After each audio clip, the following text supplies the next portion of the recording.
Hopefully we write a hit today. So formally, this is Lone Cub.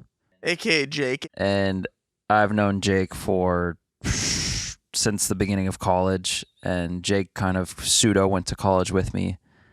And the whole time we met on the premise of making music. We met because I literally saw a video of Jake on Facebook or YouTube or something, and I reached out and ended up becoming really close friends. This is a key reminder to always join competitions, put yourself out there, because look what happened, I guess. I mean, think how it would have turned. If you didn't meet me, maybe there's no New York, and then maybe there's no LA. I mean, who knows? A whole For different those life of you course. that don't know, he also happens to have been roommates with both of us at various points in our lives and moved to New York with Justin when I convinced Justin to move to New York. From Minnesota. Yes. Go Vikings. We were at dinner or something, and I'm like, dude, I have no idea who to bring out. I have Oh, absolutely dude, no that was clue. crazy. And we were debating between some people I knew that maybe would want to go and others. And then one day I was like, wait, why don't I just ask Jake? Like, Jake is the person we have literally been practically living together at college for years. And so It was definitely perfect timing, but like even before that, I was like, oh, I might go to LA, but I had no idea. And I had only went to New York one day, basically on that like one tour thing I did, but I was just on a bus, so I didn't really get to experience it. But moving there without knowing anything about it was... Did you come out and look at apartments with us, or was it just you, Justin? $3,000 for a broker, right? yeah, it was that. Yeah, and then he went back. I think we should rewind. Okay, let's rewind. Where did we find music? I started... I mean, my dad was a musician. Doesn't he have synesthesia? He does, actually, yes. For those of you that don't know what that is, when you hear music, you literally see visualizations in color. Yeah. Unfortunately, I don't have it. It's every other like offspring, which is kind of cool because maybe my kids will have it one day, or my brothers. But yeah, it's basically ever since I was like 9, 10 years old, I was like playing piano, playing the drums, and I think probably around, I would say 13, 14, I started like actually singing like by myself and like got into like the hip hop side of things, because it was like I was listening to Eminem, Lil Wayne, like basically I started getting into it at a very young age. So you play piano and drums. So that's what you do. We're going to make a piano and drum song today. Yes, just those. Well, I do know a few chords Okay. on guitar. So Okay. But you're really a pop hip hop artist. yeah. I started doing like more pop kind of stuff, more singy stuff, but I feel like deep down I was always doing hip hop because I was always freestyling or doing rap battles and things like that. So for me to release pop music just didn't really make any sense. Like, it was music that I enjoyed when I made it, but now I'm at a place where I'm happy as an artist for sure. And so you had a very interesting childhood. Definitely ran in some circles that might not have been so good, some circles that were pretty good. And then you somehow found yourself in a recording, correct me if I'm wrong, a recording high school. Can you explain? Shout out to TC Ellis. Yeah, it's called the High School for Recording Arts. He was like a part of Prince's kind of crew. He started like a high school for kids who like are either dropping out or just not going to school. I was actually attending, one of the normal high schools in my area, and like I was on, sports football team, but like the class of like 300, but it didn't really benefit me. I was like, okay, I'm either gonna play sports and do all this stuff, or holy shit, there's a high school that lets you record, shoot music videos, take photos. So the only way you can actually get in that school is if you haven't like, IEPs. But when I was younger, I guess when I go way back, I was in mainstream school. Then I was put in like non-mainstream school for like being defiant, basically. So Cub is a bad boy. Explain. Yeah. I don't know what there's a lot of stuff. So like I'm sure like in high school most people would like see like a class of like 300 people. There's like those other classes that might, like kids that you'll see in your normal math class, your science class, whatever. They'll be in like a homeroom that has like 10 people in it. It's basically a lot of like I would say more creative people who, struggle in the normal school environment. yeah, or it's just like it's like IEP. It's like an independent educational. I don't know plan. I don't know, something I should know, but because I had that at a very young age, I was able to get into this high school. So like I guess to fast forward, I got back into mainstream school, like 30 kids a class, at about like 7th grade, and it was just ever since then I was just back in the normal. I mean, there's a lot of shit that happened in between. Like I was in some crazy high schools that were in Minneapolis. Like there's like level, I don't want to be corrected on this, but there's like level 3, level 4 schools where, the most kids in the classroom is like 7 kids, and there's like different age ranges. Like somebody might be 3 years older than you, but you kind of all learn the same thing. And if you look at somebody wrong, you'll get in a fight. So I got in a lot of fights, this is actually like should be a whole nother thing, but to transition out of these types of schools is like almost impossible because it's like set up to fail. I won't go into that, but like in order to transfer out of a school like that, you have to have such good behavior to even be qualified to do halftime. And this was like in 7th grade, to like go there half day to see if you can be around, the other kids and stuff. And I was playing Uno, okay? Playing Uno, there was like a few kids, and this kid walks in, he looks at me, and just like punches me in the face. And I just laid down my next card. So the teacher saw it, there was another teacher, and they stopped it, and they were like, and I just kind of looked at him like, is that it? Kind of, or whatever. And because I didn't interact, because I didn't like interrogate it, they like put me like you have a chance to like actually... finally leave. So get punched in the face, and you can leave punched in the face if you don't punch back. And yeah, no, it was crazy because like this is like one particular school. I went to like definitely a few of them, and there was times like the first day you get in a fight. I remember one fight in particular. I don't want to mention the schools, but they're in Minnesota. But basically, I don't know what I did. I didn't do anything to deserve it. Like. I'm just sitting at lunch, the kid stands up, just punches me. I chase after him, and he starts hitting me like in a windmill motion. and like I just need him in the fucking head. Because he was just windmilling me. No, but this is like 6th grade Jake? This is like, yeah, probably 5th grade, but like I didn't do anything, and he was punching me just out of nowhere. And I think it was like gang related, but like 5th grade gangs, I guess. Like school, I don't know what entirely it was, but I mean, after I basically fought him, you get respect. So I mean, you kind of always have to, in those situations, you have to basically fight to get respect. So the windmill is not effective here. The windmill is not effective. Not at all. For all you fighters out there. Do you ever utilize any of this like upbringing to write about too? Because I know like, and you can correct me if I'm sharing too much and if you don't want me to share so much, but didn't you have experiences where like you had adults that didn't trust you and were worried, so they put you in like mental institutions and stuff like that for a minute?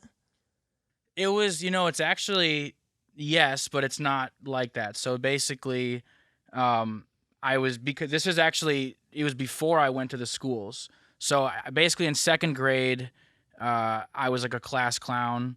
I felt like I already knew what the teacher was going to say, so I'd interrupt and I'd do things, and eventually like some issue happened where the teacher thought I was bluffing, but I wasn't.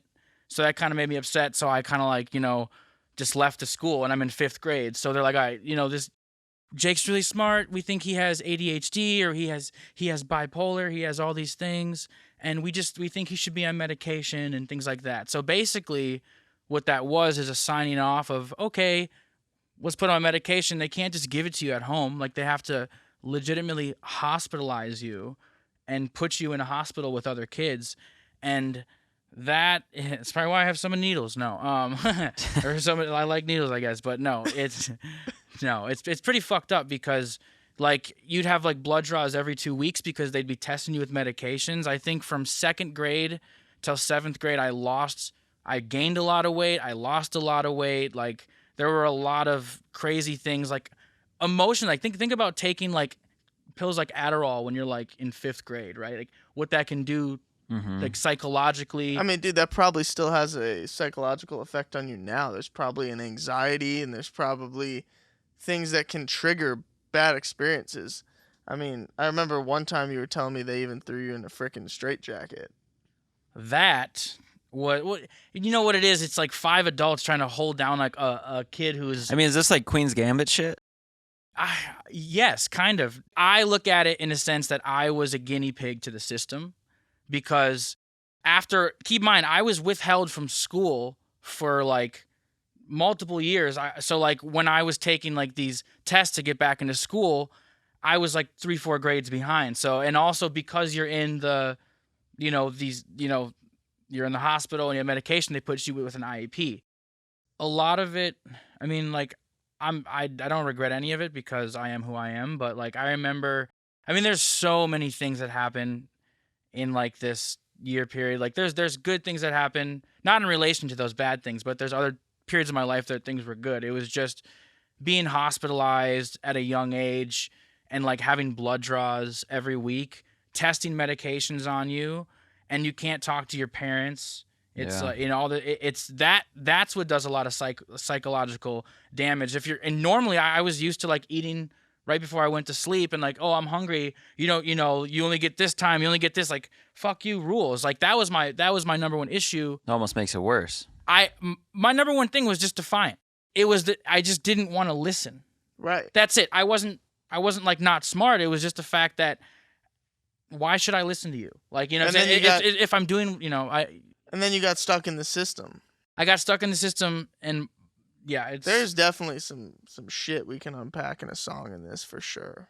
Yeah, I think a lot of the stuff emotionally I'm past, but I think that like when it comes down to writing, it makes sense now to have a positive kind of spin on it. Yeah, well, and then you help people through the same shit, or obviously not the same exact shit. Not every young kid's going to get hospitalized and have to go through the system like that, but you'll be able to utilize that experience and help people through their own things. I mean, that's what we do as artists, right? We're here to be a vessel for... Yeah, songs don't have to be about now. There's definitely probably things in day-to-day life that'll trigger those feelings. And like it's still there. You can emotionally move on from something, but things can still remind you of it, and you can still get that little sting or still be brought back into like whether it's a nightmare, whether it's a weird experience, or whether it's someone getting upset with you and almost starting a fight that triggers your mind to go back to that time when that was happening.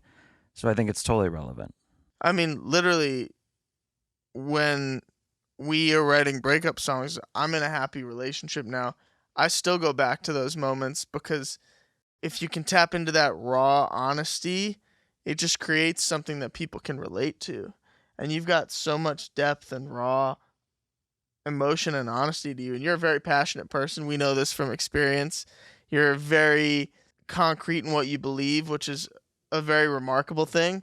Not all the time do we agree with you, and not all the time do you agree with us, but the one thing that I've always admired about you is that you are not afraid to stand your ground and speak about it. And I think that that's a really important footprint and foundation for artistry, is that you're not afraid to be real and honest and raw. And I think that this experience that you had growing up really kind of shapes a good bit of your music. And we've been working on a lot of your music, and I'm really excited to write today and see what we come up with, because it's usually something great or something worth refining. Yeah.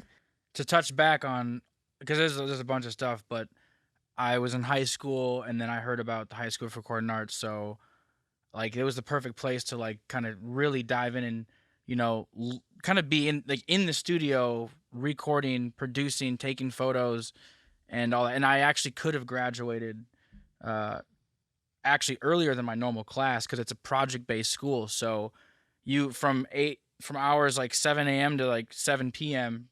you can be there and do what you want. But yeah, I stayed an extra year so I could have more studio time. But That's right. I remember one of the first times Jake came over because I hit him up and I'm like, "This is dope. Here's what I do. Let's try some shit." And he came out to the house. I had the little studio set up, and then Jake comes out, and we were like vibing on some stuff, doing whatever, and then we were like, "Let's go outside," because my mom's house is on a lake, and I was like, "Let's go check out the lake. Let's walk down to the end of the yard," and so we walk out the back door, and I'm like, I'll just gotta run and grab something real quick. You go check it out. And the yard's pretty long, so Jake walks all the way down, gets kind of down by where the rocks are right before. checking out the water. I'm It's Right gotta before- be like what, 200 yards? Maybe 100, maybe 80. Oh god, it feels so much bigger. I know. I think, and then so Jake was down kind of by the dock and everything, and the next thing he knows, or what was the thing that you experienced? I'm just, looking at the water. I'm like, okay, there's probably some fish in this area. If I can. And then I'm like walking kind of by the grass, and all of a sudden, I'm like, oh shit.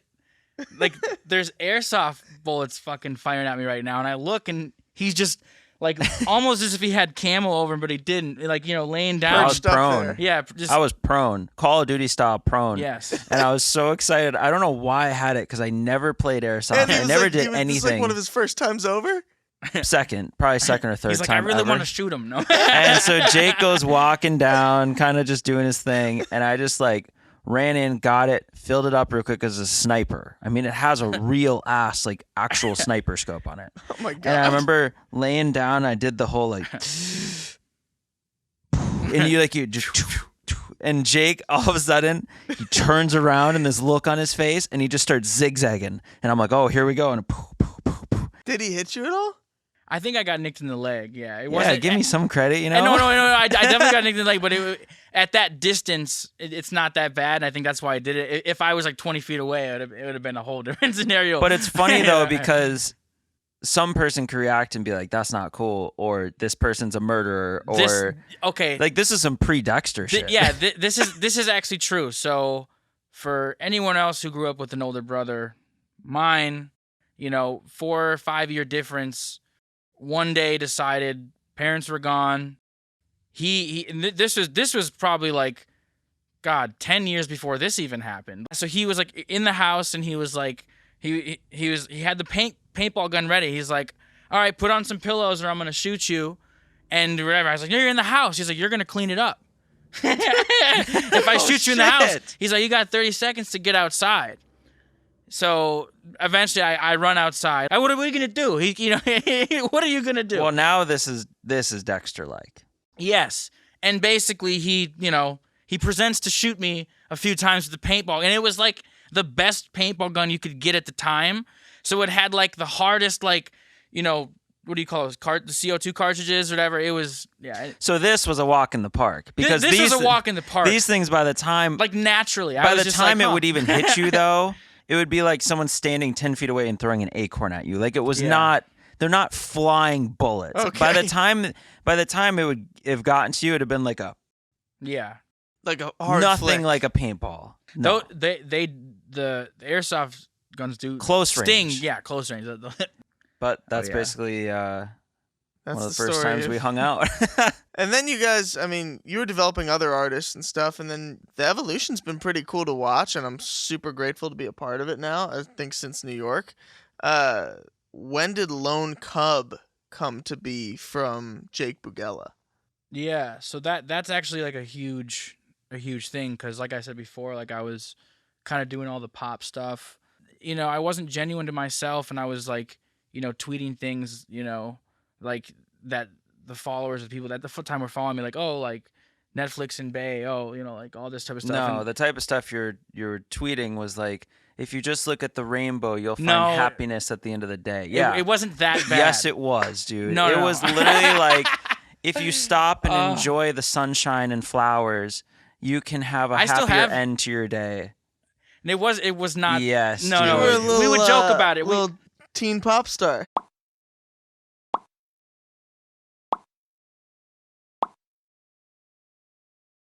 we would joke about it, but then like I mean it worked out. Like the Twitter kind of stuff was working, but it was just like it wasn't me. But like I remember one time like I would do things like the so and so people that retweet and favorite this, I'll FaceTime them and like so then I'd pick out I'd within like 2 hours. I had a lot of time. I was just FaceTiming. So, what's the love like? What's the love life like? It's just a game. It's just a game. Versus out now, by the way. That's what the love life is like. Okay, so what's that song about? Like that one we worked on probably during the pandemic, I think so, right? Yeah, oh yeah. And you just put that record out and it's starting to stream pretty well, which is very exciting. That is just, I mean, like nowadays, like dating, like the dating world. I guess during COVID, most people didn't go out, but like my parents, your parents grew up when there were no cell phones. It was just like one phone. Especially like if you're not like a big city, but everyone kind of knew each other. There wasn't the internet where you could like swipe and see all the attractive people in the area. So it was a whole different world. Now because of the options and everything, it's just the dating world is just, I mean, whole new podcast about the dating world. No, but yeah, I mean, the song is just kind of like your take on it. Yeah, like my take, my experience. Like I'm not focused on finding somebody to be with. It's like if that person comes along and fucks me up, then I'll bite into it. But good luck trying to knock down that wall. But no, at least for obviously, like I have it in mind. Like one day, but not right now. What are the walls from? Oh, should have known. Out now. No. Should have known is out now. Stream on all platforms. Oh my god. Yeah, I mean, just summarize your experience of the dating. Well, no, here's the thing. So did it all kind of start when you moved to New York? Like you broke up with your that was like live-in girlfriend to move to New York. That was this. actually a relationship that gave me a new perspective on things. Because the way it ended was more like, if hey, I have this opportunity to move. We moved, we did it, hell yeah. And and she was like, if you don't move, then we'll have babies. No.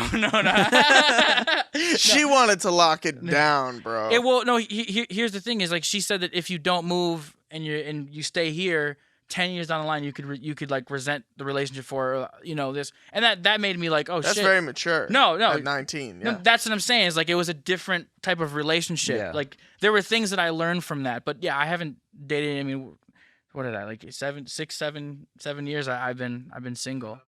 Basically, I guess to describe should have known. I had a different situation. Yes, some of the stuff like we talked about earlier was a little crazy. But a lot of people, couldn't have girls sleep over at age 16, or they, I had girlfriend, like I had a girlfriend at age 15 and I was sleeping at her house. She was sleeping at my house. We were sleeping in the same bed. I dated her for like a year. I had another girlfriend.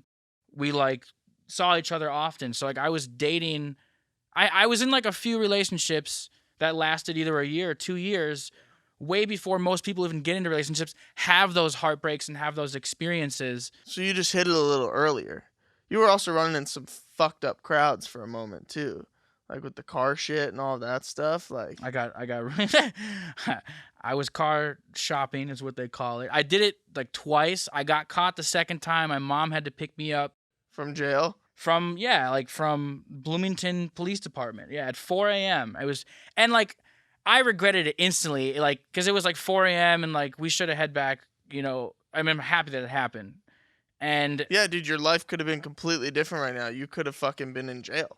It would have been juvie, I think, but still, yeah. No, I know. It would have led down to a whole different path. Yeah.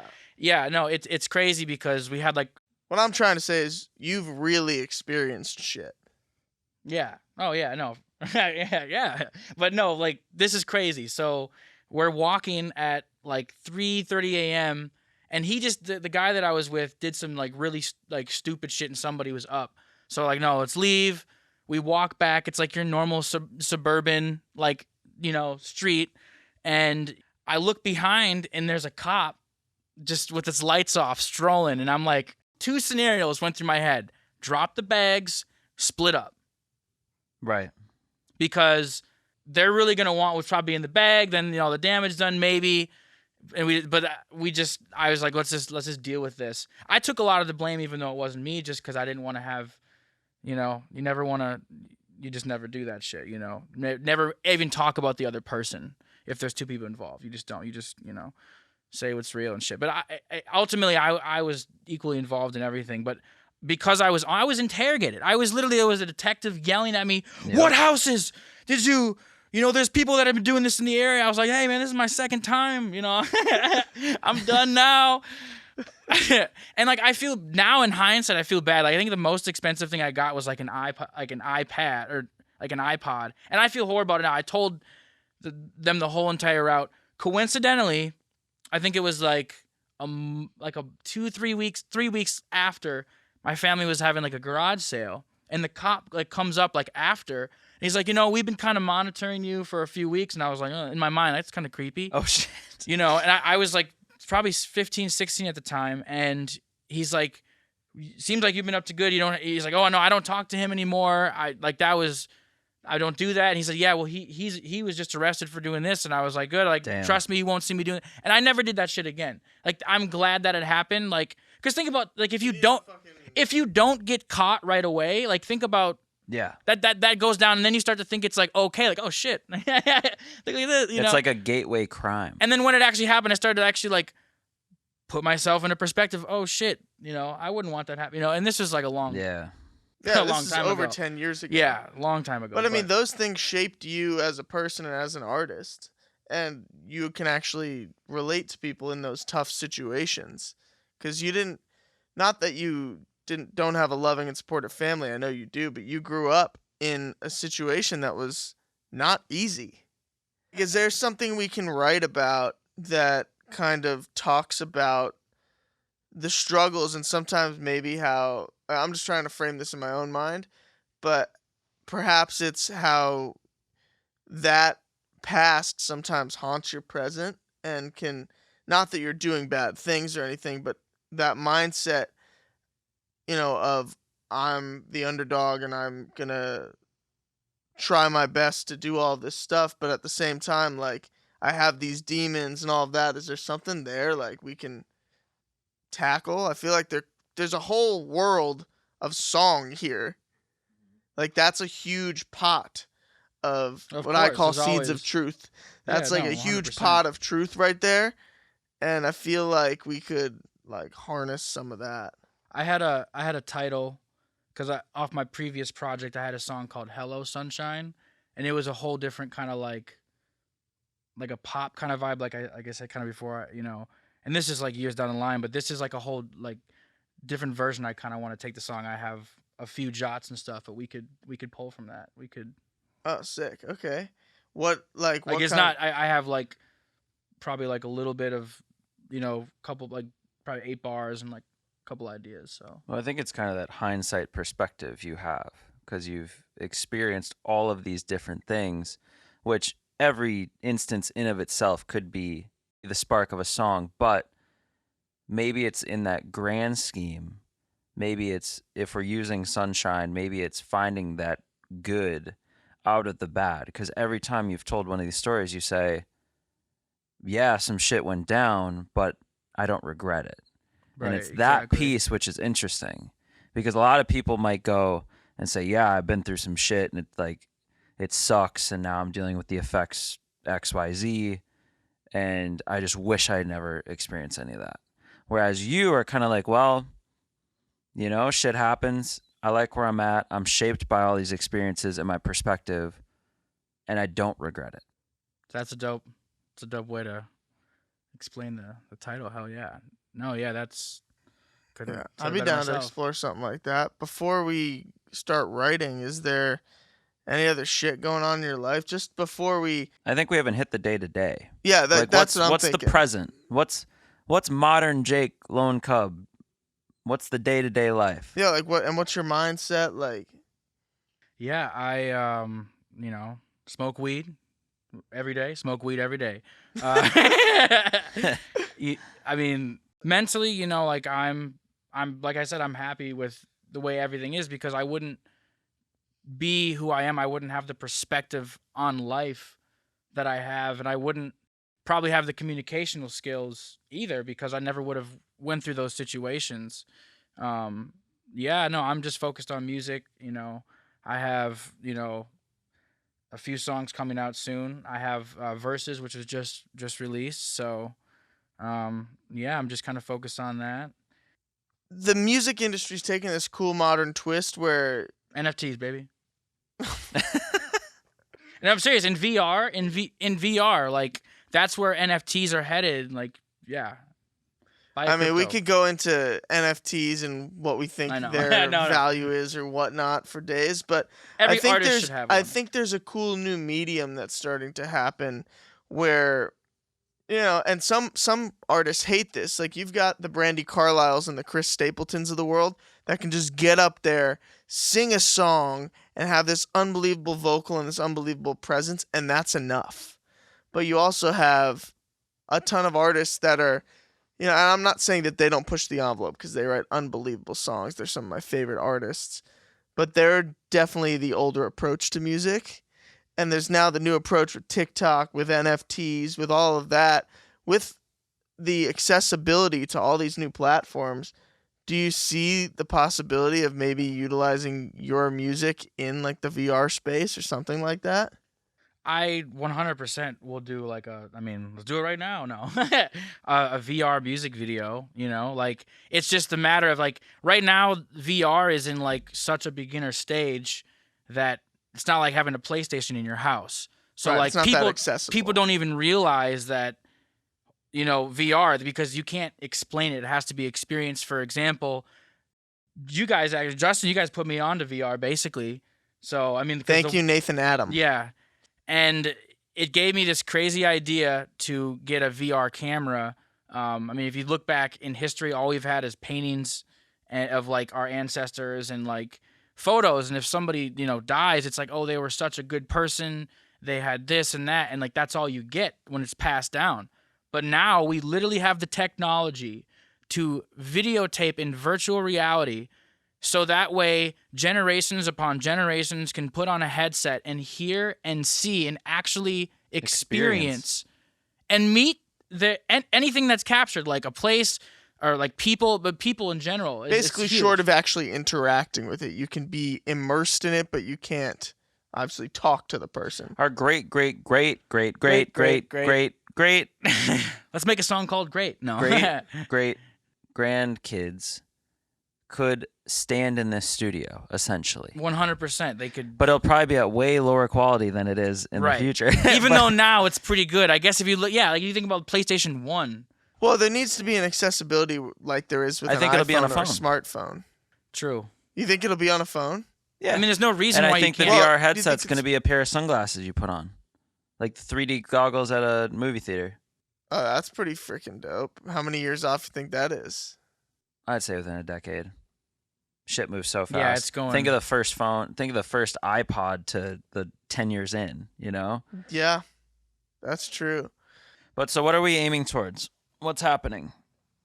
I definitely like the Sunshine title, especially kind of like the vibe you said really kind of. Yeah, well, you usually come in with little starters and like pages of lyrics that we then have to comb through. I know you've got tracks up the,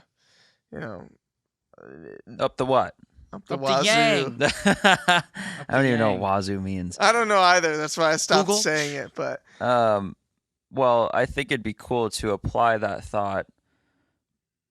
Yes, it's about very big things. It's about a big gap of time. It's about how a personality has evolved over the experience of your entire life. I think it's just like situational. Like, how do I feel now? And like, yeah. Like but that's why I think maybe we look at the micro, even though it's a macro topic.